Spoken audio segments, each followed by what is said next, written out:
Hello, my name is Christian and welcome to the House of Solution. And today we're actually going to continue to speak about the topic of anger. Last week we did talk about consequences of anger, but I think it's only fair that we may talk about the reasons why we get angry, because many a times we find ourselves angry for one or the other reason, and there's many reasons why we do get angry. There's many reasons why we find ourselves lashing out, and I think it's important that we may shed light on that, the reasons why.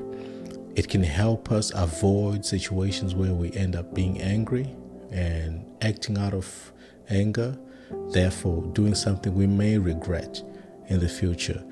And to start with, I do have a little bit of some notes in my little book, and I'm going to start with offense. I think it's one of the main reasons, we get angry, and offense, I think it causes us to actually be angry for long periods of time, because I think situations, if we can give examples of situations that can offend us, it's maybe someone did something that offended you.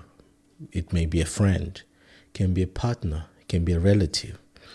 The thing is, sometimes the thing that offended us, maybe the people who did it or the person who did it don't even realize that they're offended. Yet you yourself have been offended. And if you don't address it with them, you might stay in a state of offense because you're thinking, oh, you offended me, therefore you need to apologize. But if they don't realize that they offended you, they might not apologize. Actually, they would not apologize because they don't realize. Therefore, you are stuck in your offense and allowing yourself to build on the thought of, this is not fair, this is not right, you need to make this right. If you don't make this right, then I have to do something about it. Therefore, end up being angry. And in some instances, you can end up lashing out on the wrong person because there is this anger that you're harboring that stemmed from offense, and it's just boiling until you can't stay in this pot and the lid is blown off and you blow steam on the wrong person. And I think if we can read from the Bible, I like to read from the book of Proverbs. It's from verse 11, which reads, "A person's wisdom yields patience. It is to one's glory to overlook an offense." Praise God. It is to one's glory to overlook offense because it only affects you. The person that has offended you have already moved on. You who has been offended, you can't harbor the offense. I think it's best that we try to address it immediately. Talk to the person. Hey, I didn't like what you said. Hey, I didn't like what you did. And then you try to squash it together. Fix the problem.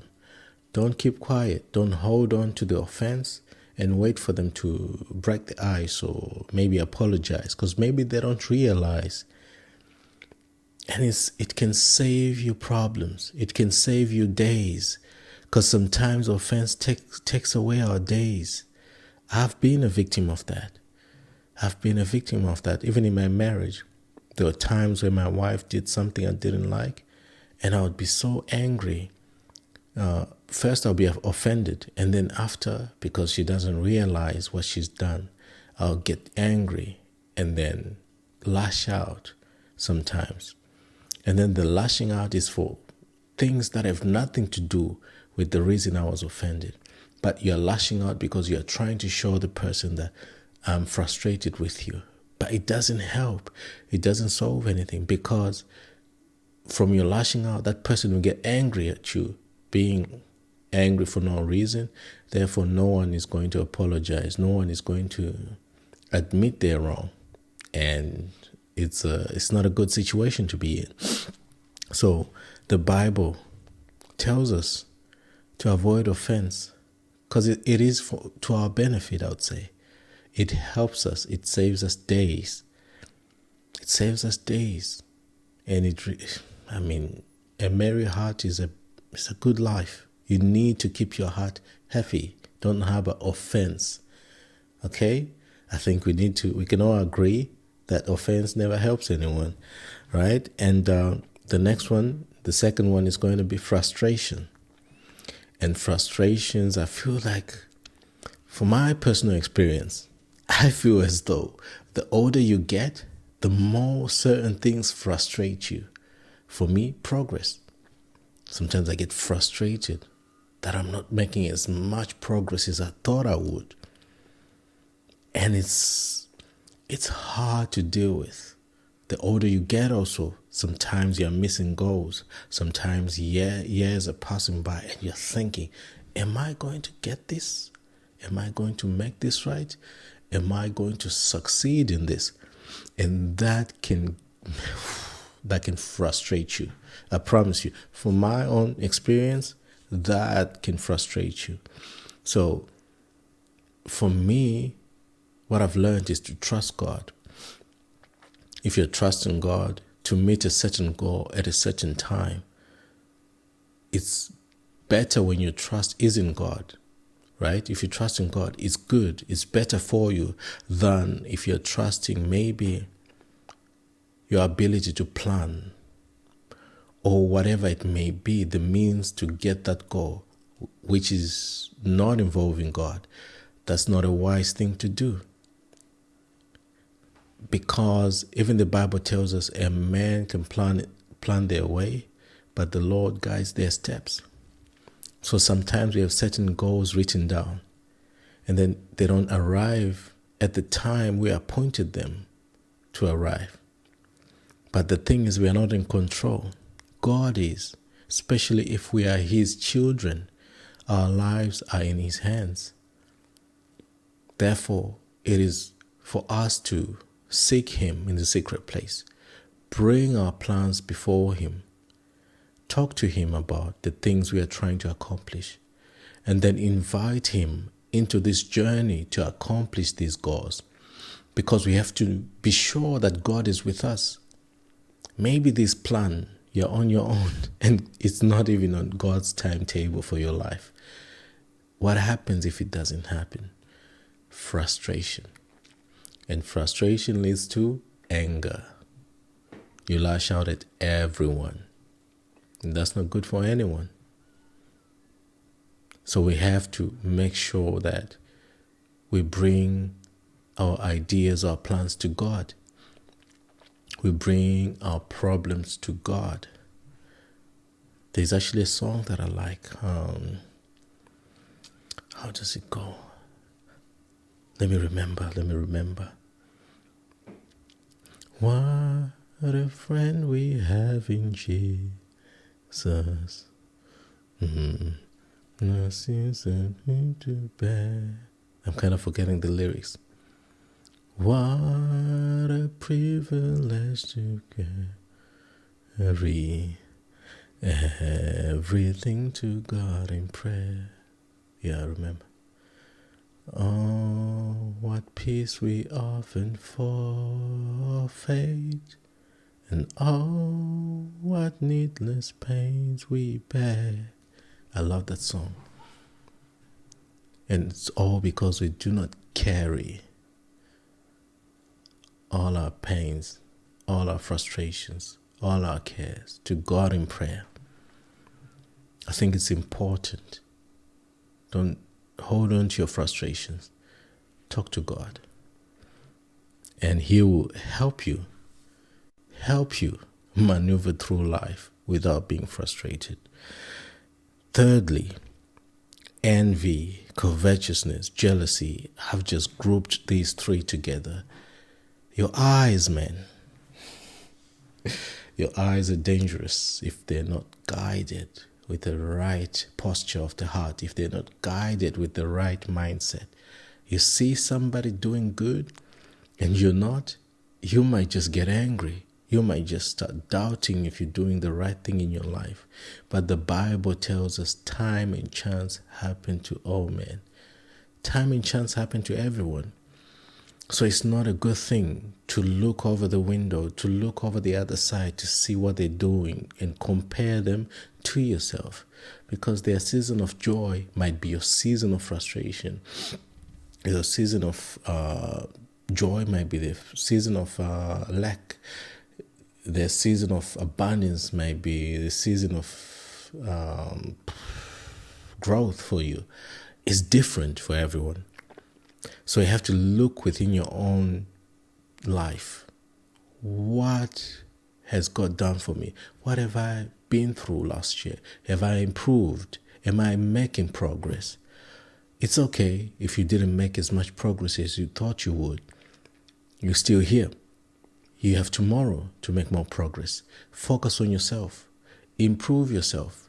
Forget what the other person is doing. If you look towards them too much, you may end up spending your blessings on things that they like, not the things that you like, because you've seen what they got and you think, oh, that looks nice. I want that. But is it really what you want for your life? So I think envy, to look with an envious eye, not good. Covetousness. Be content with what God has given you. If it's not enough, be patient. Talk to Him. God, I want a little bit more. But you got to bring your case towards God. Why? What more do you need? What need do you have of it? What do you want to do with it? Right? Jealousy. Be happy for others. If they have been blessed with more than you have, it's okay. Maybe tomorrow you have more than they have. It's impossible to dish the same amount of portion of rice in two plates. One is bound to have more rice than the other. Basically what I'm saying is someone is going to have a little bit more than the other. But be happy, because maybe whatever you have is enough for you. If it's enough for that season. If it's not, go before God with your cares. Go before God with the desires that you have for your life, with the plans that you want Him to bring to fruition for you. I think that's the way to go. That's the way to go. And you avoid yourself problems and anger. Last but not least, exhaustion. I feel as though sometimes we neglect rest. Maybe because for me as an adult, sometimes life is too busy, right? Your days are filled with kids, activity, you have to work, you have to do many things, right? By the time your day is finished, maybe you feel like I haven't had time for myself or time to chill. Now you want to chill in the evening. Maybe you decide to catch a movie. Maybe you decide to watch a game. And then next thing you know, it's too late. Maybe you don't get enough rest. The problem is when that pattern is repeated over and over again, you're going to deal with exhaustion. And when you're exhausted, usually you get annoyed easily. Annoyance is at the door when you're exhausted. And that's a bad idea. It's a bad portion for you. Therefore, the more you're annoyed, the more you get angry. And if you have children, they will test your limits each and every day. And if you're not ready for the day, if you're not prepared mentally and physically, you're going to be shouting your lungs out every minute.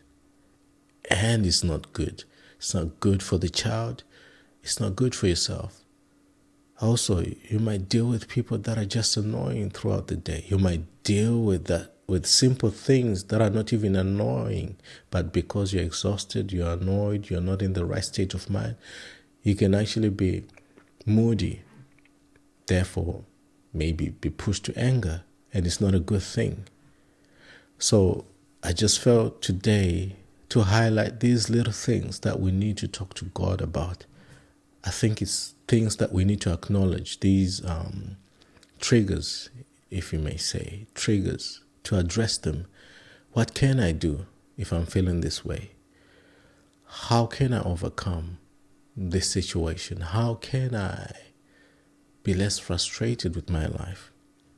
Especially in this economy where things are changing, there's so much happening in this world. It's hard to plan.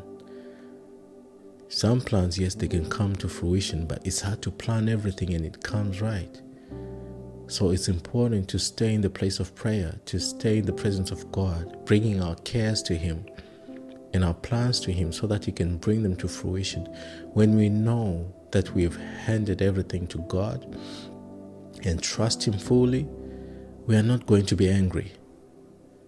There's going to be an expectation because we know God has power. All things are in His hands. He has control over all things. And when He says He will do it, we know that at the right time, He Himself will do it. My name is Christian. This is the House of Solution, and I hope I've given you something to reflect on and make some changes that are necessary to better your life. I hope you have a blessed day. I love you all. Take care. Cheers.